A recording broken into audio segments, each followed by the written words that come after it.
Hi, welcome to the Church of Scientology, Mission of Riverdale. My name is Bob Hill, and I'm the president of the church. This is our Sunday service.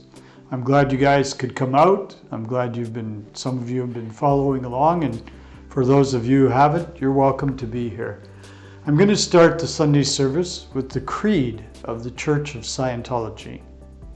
We of the church believe that all men of whatever race, color, or creed were created with equal rights, that all men have inalienable rights to their own religious practices and their performance, that all men have inalienable rights to their own lives, that all men have inalienable rights to their sanity, that all men have inalienable rights to their own defense, that all men have inalienable rights to conceive, choose, assist, and support their own organizations, churches, and governments, that all men have inalienable rights to think freely, to talk freely, to write freely their own opinions, and to counter or utter or write upon the opinions of others, that all men have inalienable rights to the creation of their own kind, that the souls of men have the rights of men, that the study of the mind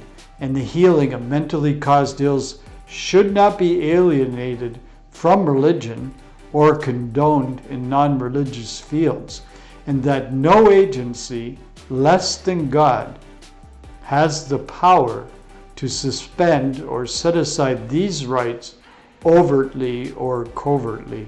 And we of the church believe that man is basically good, that he is seeking to survive, that his survival depends upon himself and upon his fellows, and his attainment of brotherhood with the universe. And we of the church believe that the laws of God forbid man to destroy his own kind, to destroy the sanity of another, to destroy or enslave another's soul, to destroy or reduce the survival of one's companions or one's group. And we of the church believe that the spirit can be saved, and that the Spirit alone may save or heal the body. So there you go. That's our creed.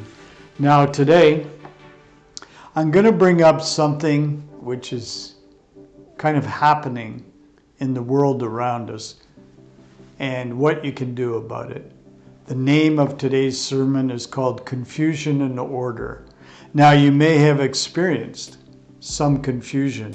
This is from a lecture that L. Ron Hubbard did in London, England on the 20th of October, 1958. And basically, he was trying to get some order and get the confusion to die down in the world. At that time, there was quite a bit going on.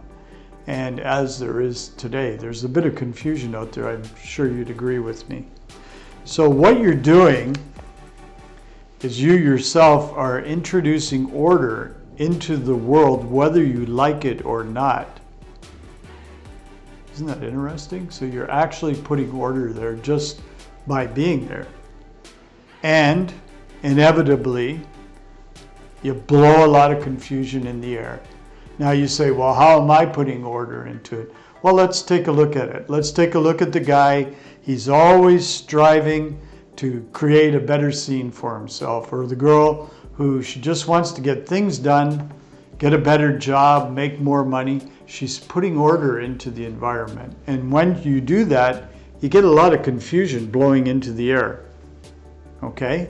Now, if you're exclusively trained to duck and not to bring order into the world, you, of course, will be flat on your stomach from there on out.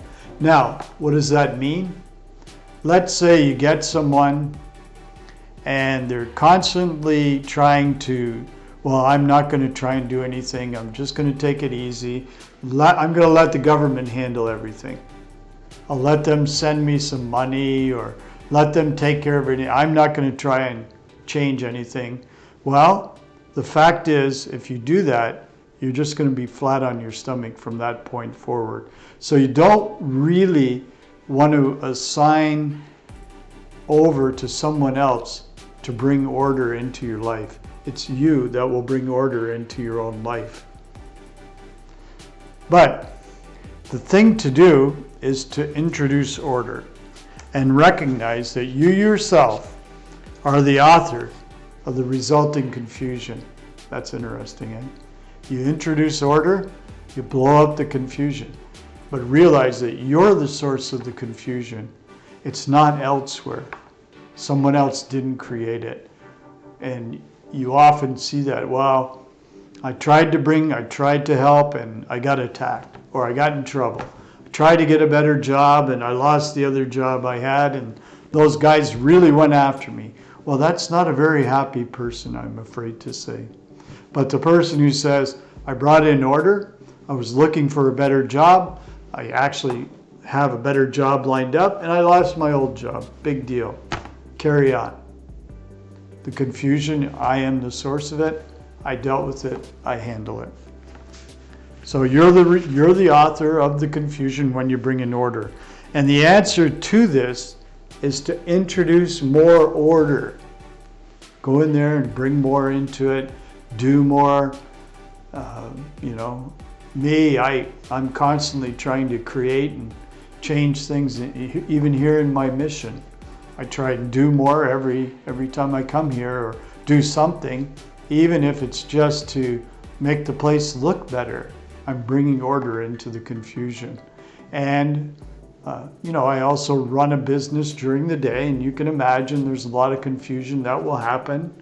Well, I have to deal with employees and their upsets, and some of them have families, so I feel a certain responsibility to make sure they're doing well and taking care of their families. And so there's confusion that I have to deal with on a daily basis. But if you do that and you keep bringing in order, things get in good shape, and before you know it, you're on top of the world. So the answer is to introduce more order and more order and more order and more order.